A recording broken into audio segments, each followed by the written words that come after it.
Now we begin the first chapter, entitled, Baby, You Can Drive My Car.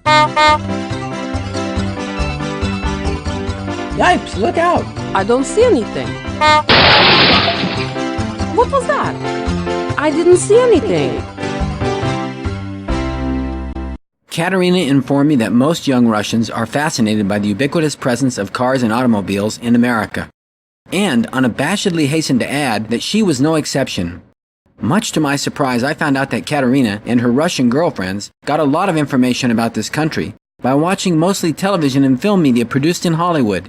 And her favorite programs were not Russian television, which she considered very boring, but instead she loved shows like Santa Barbara and various other soap operas. And as such, Katerina was convinced that everyone in America has a car, no matter what the age, what the sex, or what the income bracket may be.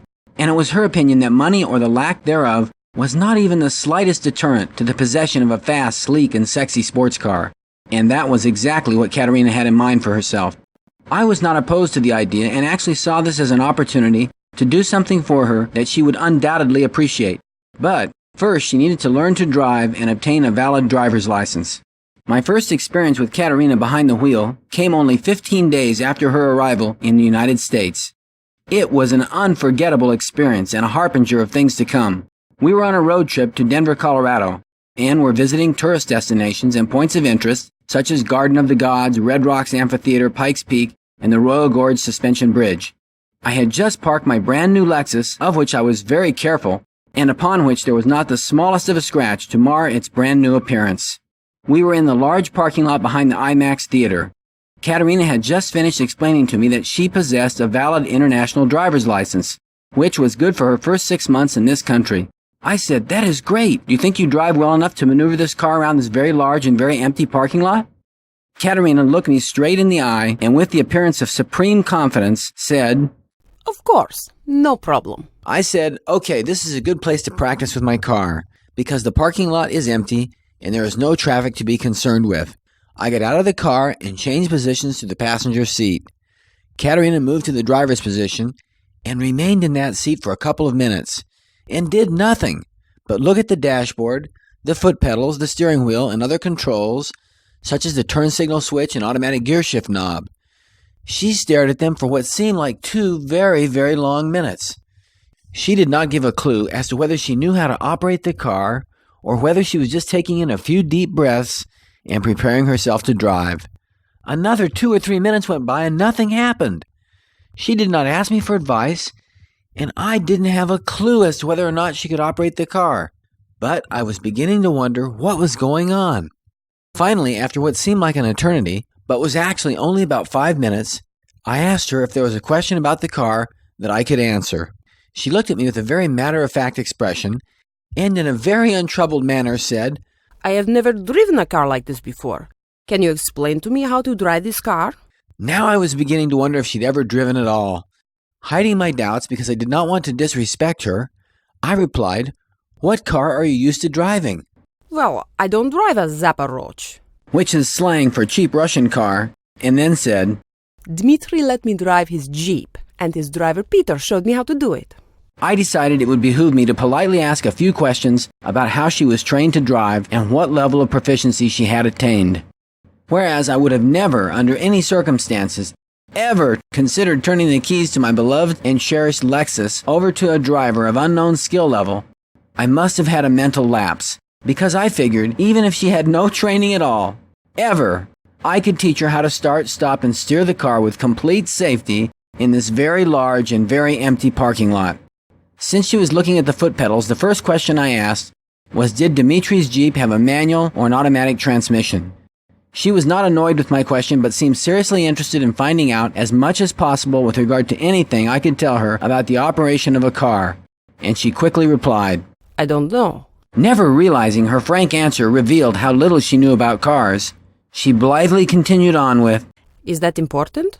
I assume this Lexus isn't automatic. I asked her how she knew that, and she said, It's obvious this is a fancy car, so everything should be automatic. There was an undeniable truth to her logic, but it didn't make up for the fact that when it came to the operation of a car, it betrayed the fact that she knew almost nothing. I shrugged this off and said to myself, well, regardless of her claim to the possession of an international driver's license and her supposed experience driving Dimitri's Jeep, it will be prudent for me to proceed as if she were a rank amateur and knows nothing about driving. So I started by explaining the foot pedals. The right foot pedal is the gas, and the left foot pedal is the brake. Katerina had a confused look on her face, so I further explained that you press on the left pedal when you want to slow down or stop, and you press on the right pedal when you want to increase speed. I explained how to put the car in gear with the automatic gear shift knob, and when I began to explain some of the other controls, Katerina became slightly impatient and said, That's enough training for now. I want to start driving. How do you start the motor? I looked around the parking lot and it was completely empty. No cars parked or moving, and no pedestrians. Conditions were perfect. It seemed to me that it would be utterly impossible for anything to go wrong. So I said, okay, turn the key clockwise until you hear the engine start. Then release the parking brake, move the gear shift knob to drive, and then drive the car slowly in the parking lot, pressing on the right pedal to accelerate and on the left pedal to slow down or to stop. Just use the steering wheel to guide the car in different directions. Just go wherever you like in the parking lot and see if you can get a feel for how the car reacts to your driving it. Katerina started the car moving, but was sailing aimlessly through the parking lot, not guiding the car in one of the traffic lanes as you would expect a car to proceed. Instead, she was at a 90-degree angle and headed almost directly into a 7-inch high cement curb which housed a flower bed and formed a divider on both sides of which cars would have been parked if any cars had been present, which thank God they were not. Even though the car was moving very slowly, it quickly became apparent that in a few seconds we would hit the curb directly and head on. To be more specific, I should have said it quickly became apparent to me, because Katerina was blithely and aimlessly sailing directly into the curb at about 10 or 15 miles an hour. By the time I could utter a warning, it was too late for an evasive maneuver of turning the car, but there was still time to use the brake pedal to stop the car. Katerina was obviously completely oblivious to the curb, or did not think it was a road hazard at all. Perhaps she thought the car would just glide over the curb like Dimitri's Jeep encountering a deep gully, or perhaps she did not even notice it. But in that horrible moment, I realized it was not only very possible for something to go wrong, but that indeed it was very likely to happen in the next few seconds. It was clear that I was about to need a new front suspension, new tires, and a wheel alignment.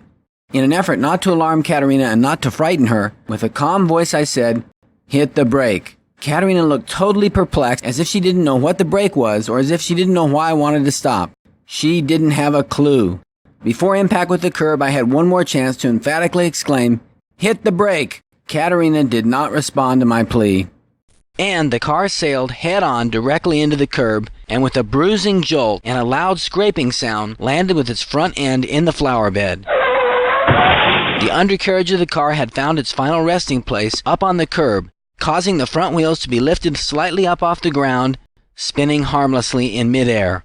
Since the car was powered by the front wheels, it had come to a complete stop by itself. I reached over and turned off the ignition key, and so ended Katerina's first driving lesson.